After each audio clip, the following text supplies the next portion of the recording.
First Contact and Betrayal. Commander Elena Reyes stood at the observation deck of the UES Horizon, Earth's most advanced diplomatic vessel, watching as the shimmer of FTL travel faded from the view screen. Before them hung Meridia, homeworld of humanity's first extraterrestrial allies. Its surface swirled with iridescent clouds above vast purple oceans and emerald landmasses. "Still takes my breath away," said Admiral Thompson, stepping beside her. "To think, 2 years ago, we didn't even know they existed." Elena nodded.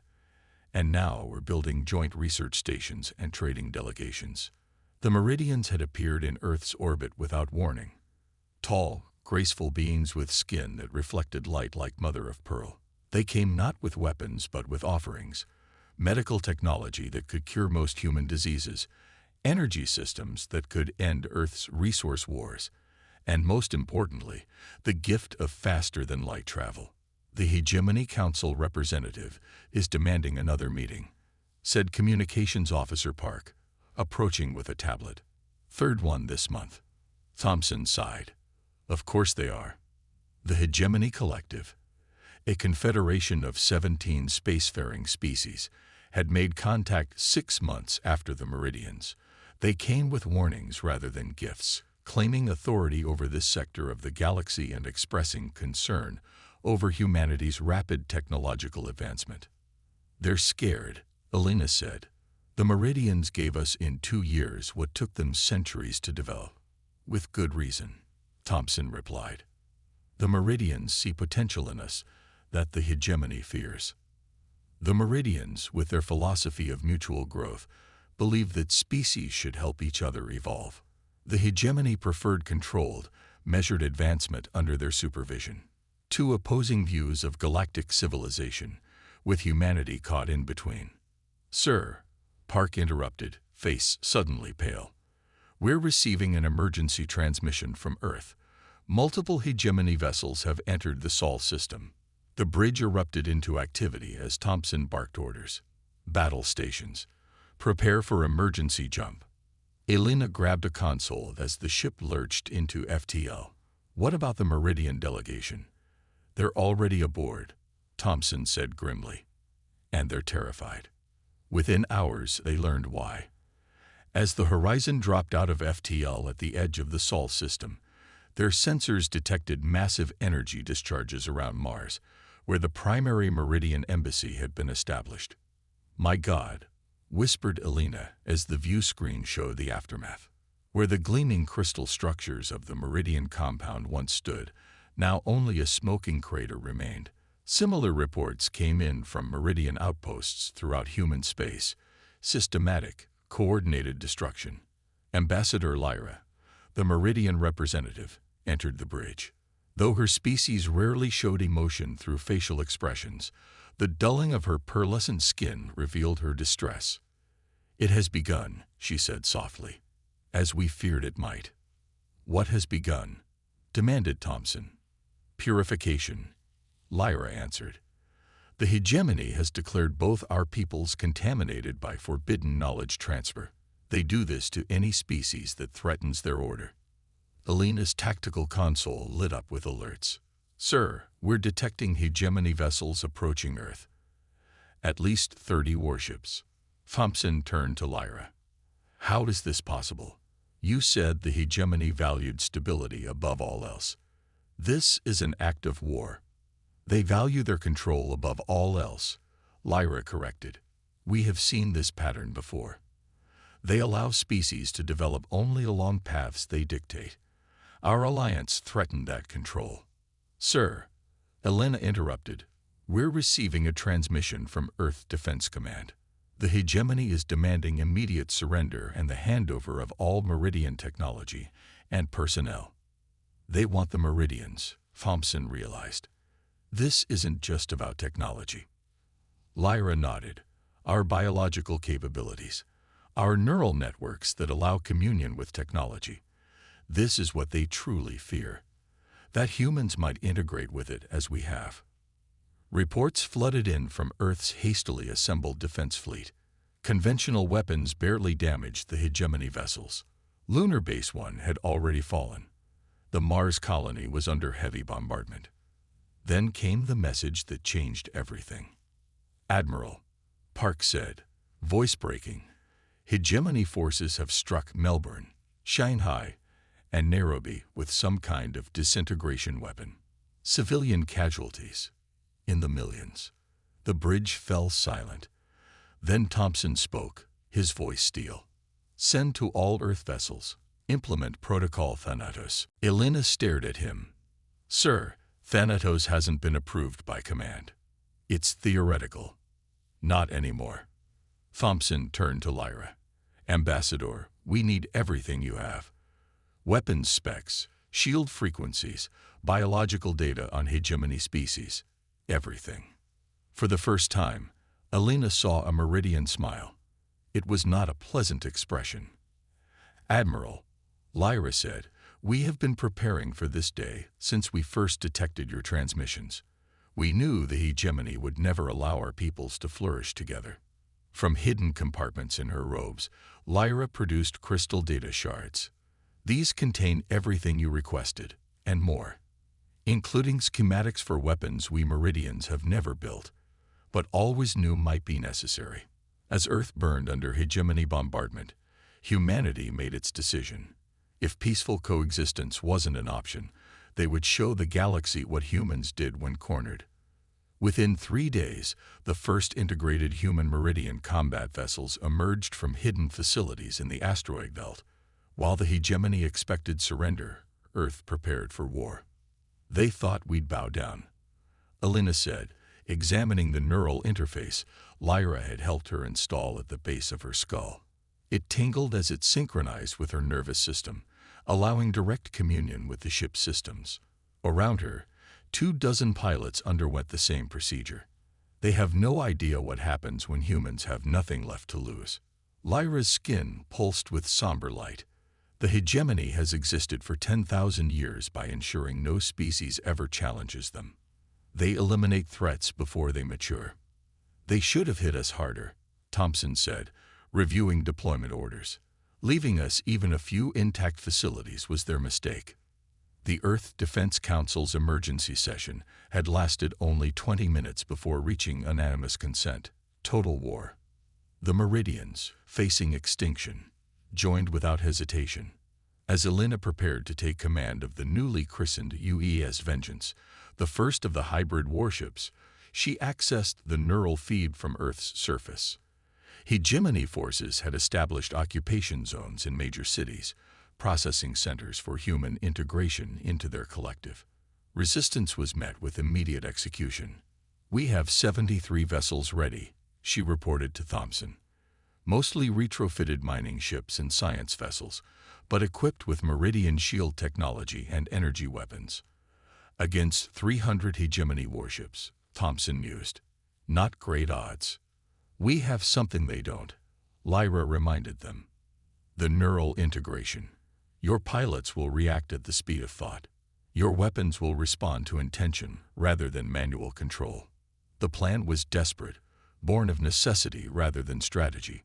Strike key hegemony command ships, create chaos, and rally Earth's scattered forces. Operation Thunderbolt had one primary goal: show the hegemony that humanity would not go quietly. As Elena settled into the command chair of the Vengeance, neural tendrils connected her consciousness directly to the ship's systems. Around her, similarly integrated crew members performed their duties with unnatural synchronicity. "All vessels report ready, Commander," her XO reported. Elena closed her eyes, feeling the ship as an extension of herself. When she opened them, her irises glowed with the same pearlescent light as Lyra's skin. "Send to all ships," she said. "The hegemony wanted to see what humans are capable of. Let's show them." The first battle for Earth's survival was about to begin, and the galaxy would never be the same. Operation Thunderbolt. The UES Vengeance dropped out of hyperspace directly within the hegemony fleet's formation, a maneuver considered suicidal by conventional tactics. Before the enemy could react, Elena's neural link transmitted firing solutions to her weapons officers with mere thoughts rather than orders. "All ships, execute pattern Hydra," she commanded, feeling rather than seeing the other 72 vessels emerge at precisely calculated coordinates throughout the enemy formation. On the Hegemony command ship, Admiral Vorzak of the Tluric species watched in confusion as human vessels appeared where no sane military commander would position them, directly in the firing lines of their own allies. Primitive desperation. He chittered to his executive officer, "Target the largest vessel," and his orders died as the first Meridian-enhanced weapons struck. Unlike conventional energy weapons, these beams appeared to bend around obstacles, following neural-guided paths to their targets. Hegemony shields, calibrated for linear attacks, failed to register the threat until penetration. Impossible. Vorzak screamed as 6 of his vessels ruptured simultaneously. They can't have developed this technology independently. The answer became clear as hegemony sensors detected the unique energy signatures of meridian crystal matrices throughout the human fleet. Somehow, in mere days, humanity had integrated alien technology into their vessels at a level that should have taken decades. Aboard the Vengeance, Alina felt the ship responding to her neural commands with increasing fluidity. The neural interface, painful and disorienting at first, now felt natural, as though the vessel were her own body. "Commander," her XO reported, "Hegemony vessels are attempting to coordinate a counterattack." Alina smiled. Exactly as anticipated. All ships, commence Phase 2. The human fleet's seemingly chaotic positioning suddenly revealed its purpose. As hegemony vessels adjusted formation to target them, they created predictable fire lanes, ones the human ships immediately exploited. Lyra, standing on the Vengeance's bridge as technical advisor, watched with a mixture of horror and satisfaction. "Your species adapts to warfare with frightening efficiency," she noted. "We've had plenty of practice," Alina replied grimly. "Against ourselves, unfortunately." The battle above Earth turned into something no conventional military tactician would recognize. Human ships moved in patterns that seemed random yet displayed perfect coordination, while hegemony vessels followed standard doctrine that became increasingly predictable. "They're retreating," announced Tactical Officer Singh as the surviving hegemony vessels began withdrawing. 34 enemy ships destroyed, 22 damaged. A cheer went up across the bridge, but Alina silenced it with a raised hand. "This isn't victory. It's barely survival. What's the status of our fleet?" 17 ships lost, Commander. 23 with critical damage. The cost had been high, but the message had been sent. Humanity would not surrender. Admiral Thompson's voice came through the neural link. "Well done, Commander. Phase 1 of Thunderbolt complete. Report to Brisbane base for Phase 2 briefing." Brisbane, one of the few major command centers still intact, had been converted into a combined human meridian operations hub. As Alina's shuttle descended, she saw the sprawling refugee camps surrounding the military installation, millions of displaced civilians from destroyed cities. Inside the command bunker, Thompson and a council of Earth's surviving military leaders gathered around holographic displays showing the state of the solar system. Scattered fighting continued near Mars and the Jovian moons, but the main hegemony fleet had withdrawn to regroup. "They underestimated us," Thompson said as Alina entered. "That won't happen twice." Lyra and several other Meridian scientists were working with human engineers at the far end of the room, their pearlescent skin dimmed with exhaustion. "The neural interfaces are being refined," Thompson explained, noticing Alina's gaze. "The next generation will allow for deeper integration without the physical side effects." Alina touched the base of her skull where the interface connected. The headaches and nosebleeds had become routine, the price of the enhanced capabilities. "What's Phase 2? She asked. Thompson activated a holographic display showing a distant star system. "This is Proxima Station, the hegemony's primary forward base in this sector. According to Meridian intelligence, it's where they're coordinating their purification efforts. You want to attack a hegemony fortress with our remaining forces." Alina couldn't hide her disbelief. "Not just attack," Thompson replied. capture. The plan was audacious to the point of insanity. Rather than destroy Proxima Station, they would seize it intact, accessing the hegemony's command networks and potentially turning their own defensive systems against them. There's something else, Thompson added, lowering his voice. The Meridians believe the station contains records that would reveal why the hegemony is so determined to eradicate their species. They think it goes beyond mere policy. Before Elena could question further, a Meridian scientist approached. Unlike the others, his skin had darkened to an almost metallic sheen, a sign of extreme neural interface integration. "Commander Reyes," he said, voice oddly modulated. "I am Nexus. We have completed the prototype." He held out what appeared to be a small crystal disk. "This will allow full neural synchronization across multiple vessels. Your consciousness will be able to coordinate an entire battle group simultaneously." Elena stared at the device. "That sounds dangerous," Thompson finished, "which is why we're asking only for volunteers." Within the week, 5 human commanders underwent the enhanced neural integration procedure. The effects were immediate and profound. During simulations, their coordinated battle groups achieved efficiency ratings thought theoretically impossible. The attack on Proxima Station launched 17 days after the initial hegemony assault on Earth. 28 retrofitted vessels against a fortress defended by over 100 hegemony warships. As the human fleet emerged from hyperspace, Elena felt her consciousness expand beyond the vengeance, touching the minds of every neural integrated crew member in her battle group. Their thoughts, fears, and determinations flowed through her, creating a tactical awareness no individual mind could achieve. "All vessels, execute attack pattern Cali," she commanded, the order transferring instantly through the neural network. The hegemony defenders responded with textbook precision, exactly as the human commanders had predicted. What followed wasn't so much a battle as a complex dance, with human vessels anticipating hegemony maneuvers before they occurred. "They're adapting," Elena observed through the network, feeling rather than seeing the hegemony tactics shifting. "Push forward with Phase 3. 5 smaller vessels, appearing critically damaged, drifted toward Proxima Station's main docking base.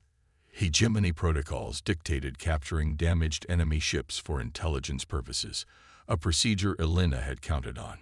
As predicted, tractor beams pulled the vessels into the station's receiving bays. The moment they crossed the defensive perimeter, the damaged ships released their payloads. Hundreds of combat drones controlled directly through the neural network. "We're inside," Elena reported to Thompson, beginning internal assault. What the hegemony couldn't comprehend was how the human forces coordinated so perfectly. Traditional command structures relied on communications that could be jammed or intercepted. The neural network bypassed these limitations entirely. 6 hours of intense fighting later, Proxima Station fell. For the first time in 10,000 years, a hegemony fortress had been captured by an inferior species. As Elena walked through the secured command center, Meridian specialists were already extracting data from hegemony systems. Lyra stood before a holographic display, her skin fluctuating between bright illumination and dark patches. Extreme emotional distress for her species. "You found something," Elena said, not a question. "We knew the hegemony feared us," Lyra whispered.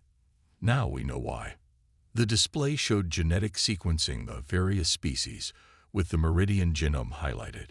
Beside it were simulations of evolutionary paths and potential genetic expressions. "They call it the Transcendence Protocol," Lyra explained. "According to their genetic forecasting, when a species like ours merges with a species like yours, the result would surpass the hegemony." Elena finished, understanding dawning. Lyra nodded. "They aren't purifying us because we broke their rules. They're eliminating us because together we represent an existential threat to their dominance." As this revelation spread through the neural network, a new determination took hold among the human forces. This wasn't just a war for survival. It was a war for the future of both species and perhaps the galaxy itself. They've been holding evolution itself hostage, Elena said softly, using their power to ensure no species ever surpasses them. In that moment, humanity's objective changed, from mere resistance to something more profound. Liberation. The reckoning. 6 months after the capture of Proxima Station, the war had transformed from Earth's desperate defense to a systematic campaign against hegemony control. Intelligence extracted from the station had proven invaluable, revealing not only military capabilities, but also political fractures within the 17-species collective. Commander Elena Reyes, now Admiral Reyes, stood on the bridge of the UES Transcendence, a vessel built from the ground up with integrated human meridian technology. The neural interface at her spine had evolved beyond the crude first generation, now an elegant symbiosis that caused no physical discomfort. Status of the Arcturus fleet, she asked, her consciousness simultaneously monitoring 12 other battle groups across 5 star systems. Engaged with minimal resistance, reported Strategic Commander Patel, his own neural augmentations glowing faintly beneath his skin. The Voxtel delegation has officially declared neutrality. This had become the pattern. As human meridian forces advanced, individual species within the hegemony began breaking away, choosing to stand aside rather than face destruction. The once unified collective was fracturing. The diplomatic corps has made contact with representatives from 9 hegemony species, Admiral Thompson's neural projection informed her. They're requesting observer status at the upcoming armistice talks. Elena nodded. Granted, let them see what happens when you cornered humanity. What had started as a struggle for survival had evolved into something unprecedented. A campaign to restructure the galactic order. Earth's forces, bolstered by refugees from devastated meridian worlds, pushed relentlessly toward the hegemony's core systems. The integration of human and meridian capabilities had accelerated beyond what either species could have achieved alone. Neural networks now coordinated vast fleets with perfect synchronicity. Meridian crystal technology, weaponized by human military engineers, cut through hegemony defenses with unprecedented efficiency. We're approaching the threshold, Lyra warned during a high command meeting. Her appearance had changed dramatically, partly due to the neural augmentations she'd adopted, partly from the genetic treatments developed to help Meridians survive Earth's gravity long-term. The hegemony leadership will never surrender. They don't need to, Elena replied. We just need to reach their central communication hub on Axis Prime. From there, we can broadcast the truth to every species under their control. The truth, that for millennia, the hegemony had systematically suppressed technological and biological advancement among member species, assassinated promising scientists, sabotaged research, all to maintain their position at the top of the galactic hierarchy. Preparations for the final assault took weeks. Every available vessel was retrofitted with the latest neural integration systems. Even civilian ships joined the effort, converted to support roles or drone carriers. They're calling it the Liberation Fleet, Thompson told Elena as they reviewed the final attack plans. 2,000 vessels, most of them never designed for combat. And against us? Elena asked. The hegemony has consolidated their remaining loyal forces around Axis Prime, approximately 600 warships, but they're dug in deep with defensive platforms and minefields. Elena nodded, feeling the weight of what was to come. How many of the 17 species are still supporting them? Only 4, the founding members. The others have either declared neutrality or are actively supporting us now. The hegemony's fatal mistake had been revealing their true nature too early. Had they been more patient, more subtle in their purification, they might have maintained their facade of benevolent oversight. Instead, their brutal attack had united humanity in a way nothing else could have. 3 days before the planned assault, an unexpected message arrived from within hegemony space, a resistance movement among the Tellurics, one of the 4 founding species, offering to disable key defensive systems at Axis Prime. It could be a trap, Thompson warned. Or it could mean they see which way the wind is blowing, Elena countered. Either way, we proceed as planned. The Battle of Axis Prime began with a feint, a small force of agile vessels drawing hegemony fire while the main fleet approached from an unexpected vector, using a recently discovered spatial fold that Meridian scientists had identified. As the human Meridian Armada emerged behind Axis Prime's main defensive line, Alina felt a surge of satisfaction through the neural network. The Telluric's resistance had kept their word. Key defensive batteries remained silent as her forces advanced.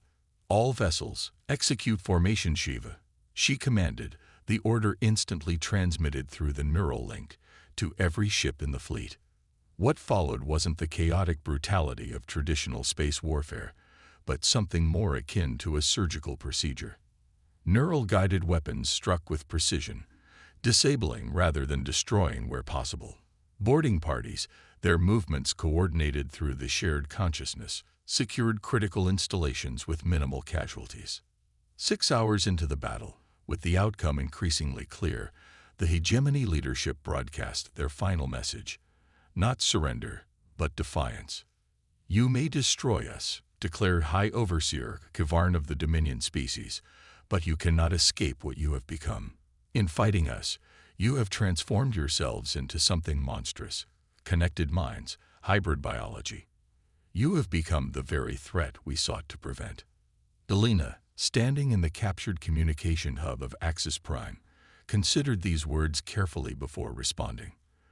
The neural network carried her reply not just to the hegemony leadership, but to every world within range. "We did not choose this transformation," she said, Lyra standing beside her. "You forced it upon us when you attacked without provocation, when you slaughtered millions to maintain your power. What we've become is not monstrous. It's evolutionary. The very advancement you feared and tried to prevent." She paused, feeling the collective determination of thousands of linked minds supporting her. "Your era of suppression ends today. Not with your destruction, but with truth. Every species under your control will learn how you've manipulated their development, how you've assassinated their visionaries, sabotaged their research. They will choose their own paths forward." Within hours, uprisings broke out across hegemony space as the evidence spread. Centuries of manipulation exposed. The remaining loyal hegemony forces, faced with revolution on their homeworlds, surrendered one by one. 3 weeks later, representatives from 32 species gathered on the neutral world of Harmony to establish the framework for a new galactic order.